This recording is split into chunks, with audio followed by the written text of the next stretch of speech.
So the question is, what do you need from whoever wins? Of course, a clear programme and educational vision is a vital starting point.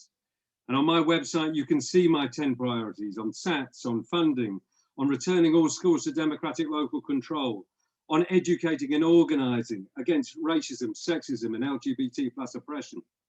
But the question I want to focus on in the limited time we've got tonight is how can the DGS ensure that we're strong enough and organised enough to make politicians of all parties take notice? Firstly, you need leadership, because the DGS, working alongside the General Secretaries, needs to be able to inspire and show a way forward. And I, and those who have asked me to stand, believe that my long experience as a teacher, NEC member, local and regional secretary, has demonstrated that I can provide that lead, bring people together, put our case to members, parents and the media, help successfully win struggles as I have done on workload, defeating academisation, challenging racism and much more. And national leadership matters, because when it's combined with local organisation, as we showed over section 44, we can make government think again. And in the years ahead of us, that combination is going to be needed more than ever, because this government will be seeking to make us pay for the cost of their failures, with further cuts, further job losses, more staff unable to pay their bills, more driven out by excessive workload, and of course, more child poverty too. They'll continue to impose a narrow curriculum to be delivered at minimum cost by us, bullied by the pressures of Ofsted and league tables in a system that they want to completely academise. All that will happen unless we organise. But you can't organise a union of hundreds of thousands of members from the centre alone. And that's why, secondly, you need a DGS who also understands, as I do, the key to building workplace strength is also having strong, well-supported districts, because it's branch and district officers who have the local knowledge needed to recruit and support reps, to pick up the issues arising in their schools and colleges, to encourage and develop their training in district and branch level too. And thirdly, you need a DGS who can lead and manage staff in headquarters in the regions to make sure they're competent in their roles, but also working together with local officers and reps in as coordinated a way as possible.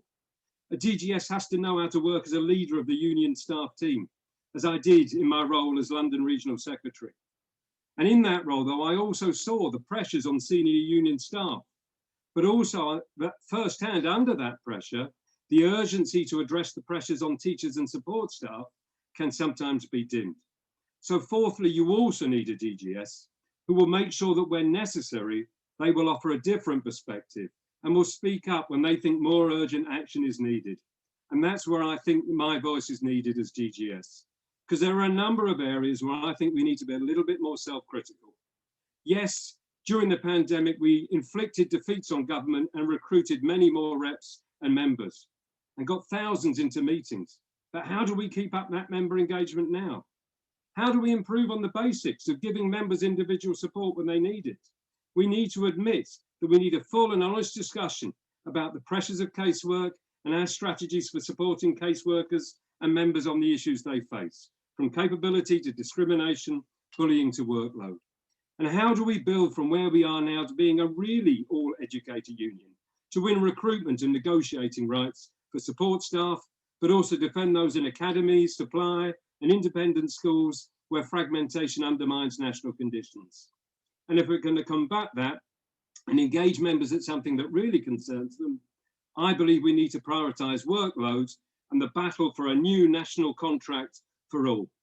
But to win that, that means that yes, we have to win at workplace level, but we can't leave all the responsibility on individual reps to struggle in their workplace alone, particularly against increasingly harsh management style.